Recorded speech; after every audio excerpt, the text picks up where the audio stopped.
Are you ready to overcome the complexities and burdens that come with your success? Join the team at Centura Wealth Advisory in the Live Life Liberated podcast. Now, on to the show. Hello and welcome to Live Life Liberated with the team from Centura Wealth Advisory. Joining me now is your host, Derek Myron. And Derek, what is today's topic and who's our guest? I brought on none other than the famous Charlie Neer, client and friend of Centura. And Charlie, welcome to the show. Appreciate you having me, Derek. Looking forward to it. Me too. So, RJ, thanks for introducing us this morning. Charlie, thanks for coming on the show. Charlie was introduced to our firm a couple of years ago, and would love to have him share about his candid journey at CWA, how he was introduced, the financial advice he was seeking, the problems that he wanted solved. And the audience that should listen to this podcast are ultra high net worth individuals, those folks that have $20 million in net worth and higher, and the professionals who serve that group. That's who's best to listen to this. And then the lawyers want me to say some stuff that I'm going to skip right over. So, all right, let's get right into it, Charlie. Why don't you just quickly tell us about your educational background, family, and professional background? Yeah, fine. It's funny you mentioned that because I was talking to RJ a little bit about where I hail from before you joined, Derek. And I grew up in a small town in South Carolina, not the nice part, the part where they grow all the peaches. Little known fact, South Carolina makes more peaches than Georgia, even though Georgia's the peach state. And I grew up in the area in the heart of that in Spartanburg. I think the population there has boomed to 38,000 people. I think that's doubled since I lived there. So I grew up in the South in peach country, but I belong to two very New York parents. So both my parents, very New Yorker, very aggressive. I've got plenty of stories of my mom using expletive language in places she couldn't and shouldn't in South Carolina. And it's a little bit about my background. I've bounced around a lot during my college years. I went to Auburn. I was out in California. I've been all around. From there, I moved to London. The first time I left the United States of America was when I picked up my life and moved to London, working for a company called Yahoo that had just acquired a startup I worked for $875 million. While I was over there, met my wife. She is European, and there's some thrills that go with that. One of them is you have to convince her when you move back to the U.S. So when we left Europe after a 7-year stint, we moved back to Chicago, where I currently reside. During COVID, I did some continued education at Kellogg and Northwestern, and that was fun. That was something I learned a lot about. What else you want to know, Derek? What am I leaving out? Would you like to know about the career? Yeah. Why don't you share a little bit about, you got a big time job. Yeah. You're kind of a big deal. Big time job, little time brain. So yeah, a little bit about what I do. I work in the advertising technology industry. Little known fact about advertising is that any impression bought or sold on the internet that you see on your Roku TV, on YouTube, on Facebook is auctioned in real time. I know a lot of people are becoming more familiar with that, but in general, not many people do know that. And so there are very few companies that do that exceptionally well. And that technology has been around for roughly 20 years. I worked at a company that was one of the pioneers of that technology called real-time bidding, dynamic market auction plays, whatever you want to call it. And that company was the company that was acquired by Yahoo. Since then, I have worked around that space in varying capacities. I've had a couple winners. I luckily worked for a guy who brought me in to Write Media, which was acquired by Yahoo. That was my first success inside the tech industry. From there, I worked at a Dutch company, which was later acquired by a PE firm. That was success number 2, which I got lucky with. Number 3 was I worked for a paid social company, which was acquired by Accenture, and is one of the backbones of their Accenture digital practice. And now I'm serving as the chief commercial officer of MIQ Digital. MIQ Digital powers any ad you would see connected to the internet, whether you're watching a game on your Roku, whether you're checking out YouTube on your phone. There's a high probability MIQ is showing you ads and managing that advertising on behalf of our advertising and agency partners. A little bit about MIQ, because I'm sure that'll come up, Derek. MIQ is a 1,400 person business. We've got offices in 16 markets worldwide. We recently completed a private equity event with a partner, Bridgepoint, where the transaction value was around $1 billion. And that was mainly to fuel our continued growth and expansion into new markets, new channels, et cetera. And I'm sure some people from the private equity community will be tuning in and will hopefully know the Bridgepoint name. And now they know the MIQ name. Nice. Thank you for sharing. Super helpful. Thank you for Gerberizing it for me. No problem. So a couple of years ago, a good friend of yours introduced you to us. By the way, all the people that come to us, we don't do any marketing. It all comes from clients, centers of influence, meaning professionals and advisors, financial advisors. So you came in through one of those channels, a friend. What was the reason that you decided to seek out some additional advice? What was the impetus around that? Yeah, I'm a pretty candid guy, as you know, Derek. So I'll just share with the gang here. I grew up pretty humbly. I had a lot of financial turmoil in my parents' life, and something that I say I suffer from financial dysmorphia. I think we all can relate to some regards of that. And over my life, what I realized as I grew into higher and more senior positions, and I started to learn how finance and businesses worked, was there was a plethora of knowledge that was never passed to me, either because my parents didn't know it. Like, I'm not sure my parents knew what compounding interest was, or didn't share that with me all the time, or credit card debt, all the little basics that probably a lot of people on listening to this podcast teach their children from a very early age. So I realized that everything I didn't know about the financial world pretty early on. But after the private equity event that we executed with Bridgepoint, I realized I needed a different level and a different mindset and maybe a different horizon of my thinking. I've always been a stuff money under the couch cushions guy, make my own investments. It's disorganized, tens of apps on my phone with balances I have no business managing. And I realized that you lose buying power, you lose the benefit of expertise, you lose the benefit of tax advice, a lot of things that I just realized I was leaving on the table. And I also don't trust very easily, to be totally honest. I think you and I have had a lot of conversations around that, Derek, to put it mildly. And so it was always going to be someone that was recommended to me. It was never going to be someone I went out and found, or certainly wasn't going to be someone that found me. That's just not the type of relationship I would want to have, thinking about my kids' future, thinking about my financial future, my financial well-being. So Pat Hickey is a friend of mine, great friend of mine. Our kids go to school together. I know him and his entire family extremely well. We've traveled around the world together, and Pat said, "Hey, you should talk to my guy down in San Diego." And I told him to get lost for about a year and a half. That's probably the part of the story you don't know, Derek, was Pat was selling you in for a long time. And eventually it paid off, I think, for everybody. And Pat made the introduction. And since then, it's been an awesome relationship. And Derek, we can get more into that as we talk about the journey at Centura. But before I do, I just want to say thanks to Pat, and frankly, thanks to you, because a lot of the things I talked about in terms of where I come from and how I think about money and how I think about generational money potentially for my family, I've not only seen that happen through working with y'all, but I've also learned.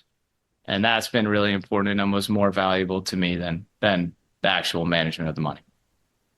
Wow. Thank you for being so candid and sharing such real things.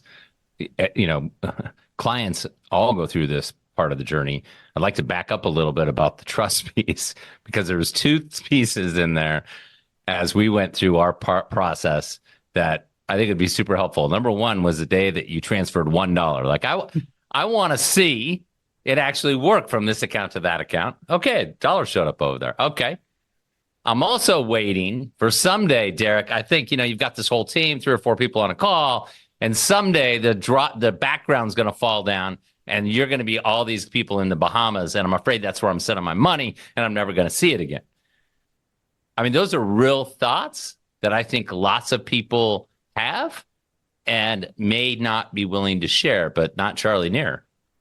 Yeah, I think if you're listening to this podcast or if you're in a position of authority or financial position to have somebody advising you on your wealth, there's a part of you that is hyper vigilant. I won't say paranoid, but there's a part of you that sees a scenario and sees all the potential outcomes. And I think the selection of the outcome you believe in, it comes with experience.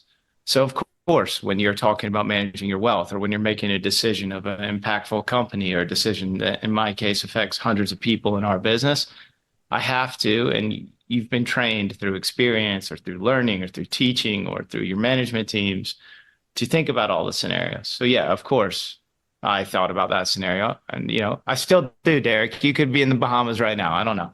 Who knows? But what is really important about that second piece about always expecting that was something I had to overcome. Like that was a personal journey, and I think the patience showed by the team, and frankly, the laying out the step by step for me of these are what to expect. And I hope you go over your process here, each step of the journey, because I thought that was really great during the discovery phase, is walking through what each of these pieces meant.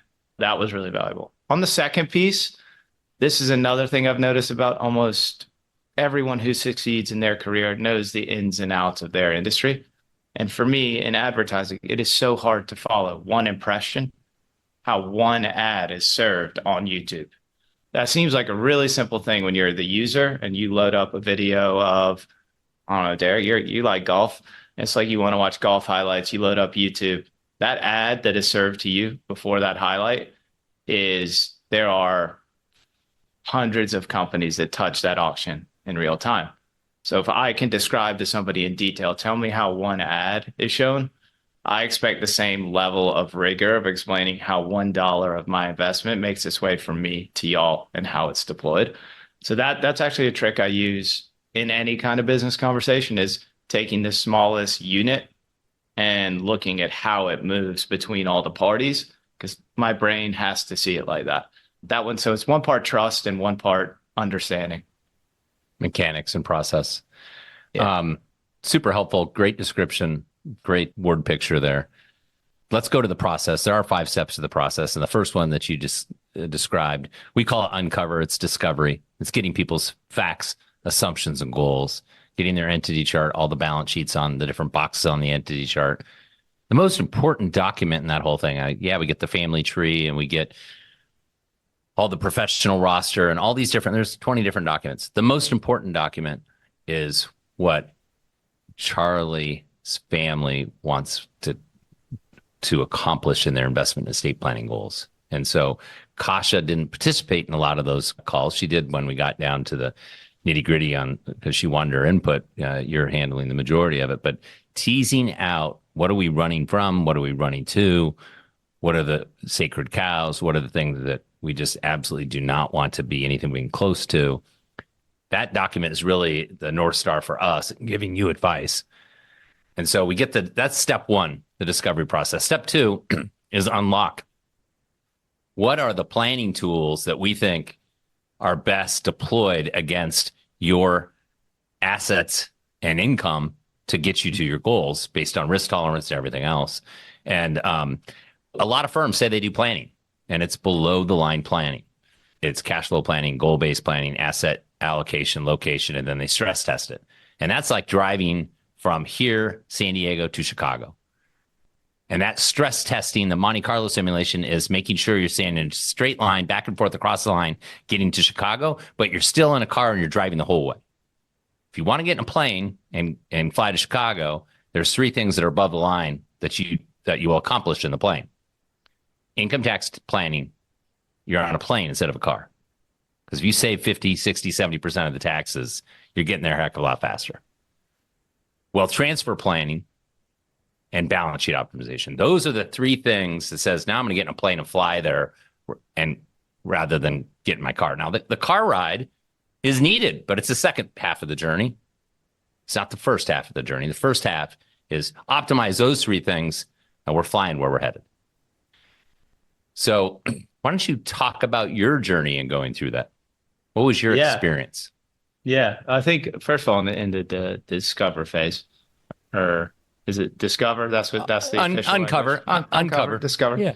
Yeah. I like discover better. Let's get that updated, Okay. Derek. Okay. Yeah. So in uncover, and even throughout all of these processes, there's three super things that are really important to me. It's autonomy, purpose, and mastery. There's not been one time where I said, I want to do this with my money, that you guys haven't given me advice. And when I'm adamant about it, you do it immediately. If it's an independent investment I want to make, you guys have helped me analyze and help me do it. So there is autonomy. Even though you guys have come in as an advisor, I always feel advised on the things that I decide I want to do. And I think that's incredible. Sometimes I know in a lot of these bigger relationships or in relationships with other firms, the person who's ultimately controlling the funds or is the client doesn't have as much autonomy as they think they do. I've never felt that. So that was really important for me to uncover during the process with y'all.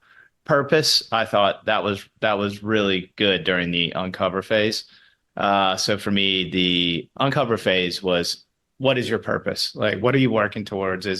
What do you and Kasha want to do? That's my wife. What do you and the kids want to do? Like, when do you want to do it? Those types of things are very common in a planning process, but I felt more attention to detail and more, frankly, like personal desire. Like, I want to retire in a house in Mallorca, Spain, and everyone on the Centura team knows that, and they know about what I want to do to get there. So that purpose piece really ticked off a lot. The purpose piece is, you're saying where and when and whatnot with who, but most importantly about that statement is why. Yeah. Why is it being in Mallorca? What is it about that? What is the experiences about your family? What is it you're trying to accomplish there? And the why behind the why, if you really get that from a client, I think that's when you like, oh, not only I hear you, because you wrote down what I said, you understand me. And I feel like if we get that with a client, like, okay, I feel really good about what's going on here because you hear me, you understand me, you can say my goals better. That's what I feel is like a real aha moment in client relationships. Sorry to interrupt you, but just I'll give a great example on that on purpose. Yeah. And this is one of my favorite Centura stories. Do my kids need 529s right now? If you asked me, the answer is hell yeah. If you ask Derek, the answer is probably you could do a little better with that money, and this is why. And the purpose for me there is I don't want my kids to worry about paying college tuition and having debt over them. I believe my kids should work for it and be fulfilled, but it's just not something I want my children to have because that's a personal thing I had to bear in my life. And so Centura understanding that meant when I told the team underneath Derek, like, hey, that's not as important to me. The next day, I had 5 estimates on the best ways to fund the 529, like bulk amount, this much a month for Lucas, this much amount for Esme. Those are my 2 children. So it was very clear that they understood my purpose and I wasn't budging on that. And that is another testament to the first piece I mentioned, which was autonomy. I didn't have to put my foot down because there had been so much work done in the uncover phase that it was really clear to them that I was not moving on this. And then the options were presented to me. Okay, we hear you. You want to fund your children's 529. We've given you the advice as to why that makes sense, why it doesn't. We're past that. Here are the best options for you in which to do so. And I thought that was incredible. So that first, it touches on both. It touches on the autonomy piece where I got to make that end call, touches on the purpose piece. And then the third piece of this, which I've found out a lot during the unlock phase, is mastery. Like, I love watching masters of their craft. If you're a great artist, if you're a conductor, if you are a street performer, a musician, someone who does jujitsu, a golfer, I don't care, whatever you're into, if you're great at it, glass blowing, all those shows on Netflix, I watch them. And the reason why is people who are absorbed in their craft and have that mindset of a learner, learning mindset, growth mindset, which is a great book by Carol Dweck. People who have that are what I aspire to be because I think it resets your own intelligence. When I started working with you guys, Derek, what I realized was how little I knew about those 3 things that take it above the line, how little I knew about tax preparation, how little I knew about even my own balance sheet, my own cash flow, how I even thought about my own estate planning and the different vehicles that were out there. And I feel like every time I get on the call, there's advice about what to do, but it's also I'm becoming a master of like what these things are. And that comes through podcasts that you've sent me or things that I've learned from even the team underneath you about how we think about mitigating assets, and similar to how I Gerbered down advertising technology for you. I always feel like the level of education that the team gives me on the call is something that makes me better armed. And I know how deep the pool goes because I've asked other friends of mine who are, high net or ultra high net worth individuals, like, hey, are you talking to your people about this? Sometimes the answer is yes. Sometimes the answer is no, but they come back to me 3 or 4 weeks later and be like, hey, I asked my guy or my gal about what you mentioned, and they actually think it makes sense for me. So I also feel like there's a bit of a first mover advantage in some of those things that I've learned. So autonomy, purpose, mastery, none of those 3 things are ever compromised when I do business with people, and certainly has been compromised in the first 2 phases of the process. Wow. Great explanation around that. What we haven't told the audience is we've done some pretty sophisticated tax planning for you that is pretty darn sophisticated. And most clients dig in some, they get high level. I thought you would be that guy. I did not expect Charlie Neer to come back. Actually knew all 17 phases of a particular process to get a particular thing done on rollover equity. And one of our students of the game as a client, and even though Charlie shows up, jokes around, wants to have a good time, really has dug deep on this. Have you enjoyed the process of really learning what we're putting together for you? Yeah, but that's not special, y'all, because I enjoy learning anything. Like I always ask the interview question, you have 1 minute to teach me something. So I've heard how to saddle a horse, how to make ice cream, proper texture of ice cream, how to project your voice in a room, how to diaphragmatic breathe. I've heard it all. I think more important than have I enjoyed the process of learning, because that's innate to me. It's more about the investment of time for benefit. So the benefit comes from me in 2 ways. One, the financial benefit of making the right decision and being advised on which ones are correct. And 2, to help me continue to erode my own hypervigilance that there are people that know better than me. And this is one of those areas where I need to trust. I don't go to the barber and tell them how to hold the scissors. And I feel like that's a really important, thing that I've had to learn in this process is I'm learning to make sure that I understand and not always to offer a better suggestion, because the depth of knowledge is beyond what I've known about wealth management today. So let me pivot the conversation a little bit in the planning process to talk about 2 things, because I think a lot of firms say that they do planning, but I think there's a planning light and then there's planning. Now I want to get on an airplane and fly where I'm headed. And I think the 2 parts in that planning is 1, professional coordination. The gaps between professionals is large because most professionals are transactional. Mm-hmm. And the second is opportunity identification. As you're doing that professional coordination, bringing in those professionals, it IDs where the opportunities lie. Why don't you talk about both of those as we've taken you through the planning process? And by the way, Charlie's been a client for just almost 2 years now. So it's not like it's been 10 years. It's just been the last 2 years. Yeah. I'm just probably 5 times more annoying, which is why I know. It feels like I've been a client for 10 years. So in general, on the coordination piece of, I think it's like the Centura network. That's probably the best way I think of it. I've never gotten on a call with an outside party that wasn't prepped for me or wasn't on time, including this podcast. RJ was here 10 minutes before Derek was, for those listeners out there. So RJ and I had a great conversation waiting on Derek, and RJ's third party. So appreciate you, RJ. But that's really indicative of how it is to work with Centura. Any third party I've ever worked with or been introduced to show up prepped, professional, understand the situation. And I've never emailed the team that I work with and said, hey, I'm not getting what I need from X or from this person or that person, not had the team immediately send a message, copy me on it and say, we're waiting for this. And that's the speed that I like to do business. And that's the speed that I expect people I do business with to match. So the coordination of that is not only timely and not only thorough, but what I've really enjoyed is And I think this is the main compliment I would give Centura, is like one of the best orchestrators and conductors of the entire band. It's like, you know what we need to do? We need to review the quarterly tax situation. You know what we need to do? We need to bring in the insurance experts. And these are the parties that we think have a policy to match you. You know what you need to do? You need this law firm to represent your estate planning in X, Y, or Z attributes.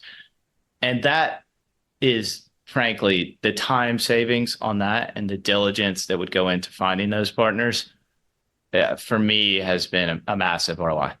And it's something that I have greatly appreciated. And as a business person, everybody would relate to that, because, you know, it's an agnostic solution. And I think that is a really important piece of what Centura brought to me, Derek, and like, frankly, you've brought to me.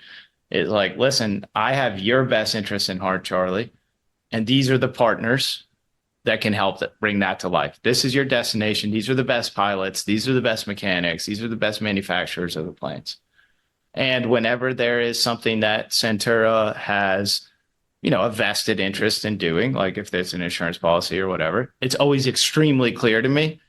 And that helps me with my hypervigilance. It's like, okay, are they trying to sell me something?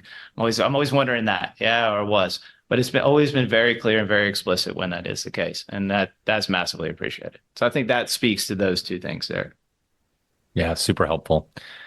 Charlie, recently you gave us feedback on our process and your experience, and you had an acronym by which you deliver feedback. And I was so impressed with your delivery and your ability to deliver very, very valuable feedback on point. Will you share that with our audience today? Yeah, the framework, I'm assuming you don't want all the feedback out there on the podcast. All right. So yeah, it's a very simple sort of four-part process. I'll talk about where we picked it up first. So MIQ is a London-based business. The two co-founders are both British. And then my counterpart in international business, a guy named Richard, he's worked with a variety of executive coaches. And one of the ones that he worked with is an ex-Royal Marine. That's like our Navy SEALs. I think he protected the Queen at some point. I don't know, some prestigious thing. Who knows? Who knows over there? Who cares, actually, because it's the UK. But when we were leading some leadership sessions, he did introduce us to there are two frameworks he brought to the business. And I'll throw the bonus one in at the end.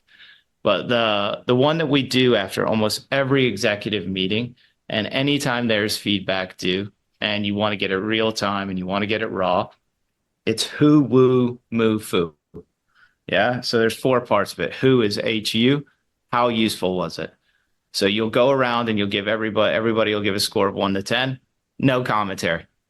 So it's like, hey, how useful was that meeting we just had with a client? Everyone goes around. Someone might give it a 2. Someone might give it a 10. You write the scores on the board. You just get the raw feedback on the score. Woo is the second part. That's what was useful. What were the highlights? What did people find most useful? It can be anything like, oh, the setting was great. Like we had the client out in the Hamptons on a bout. They were really, gassing with us and giving us all the information. And the other thing was really useful was this person showed up, or we had the proper materials, or anything that made that meeting useful that can drill it into you right afterwards to reinforce the positive feedback. Moo is where things get sticky, and a lot of time where you have to be a bit anti-fragile. And it's important because MOO stands for what would have been more useful. Hey, Derek, it would have been more useful of X. Hey, Charlie, it would have been more useful of X. And that's such great feedback to get in the moment, because what I have found with giving and receiving that MOO feedback is the closer to the event, the more receptive people are, because in people's minds, they know the things they messed up.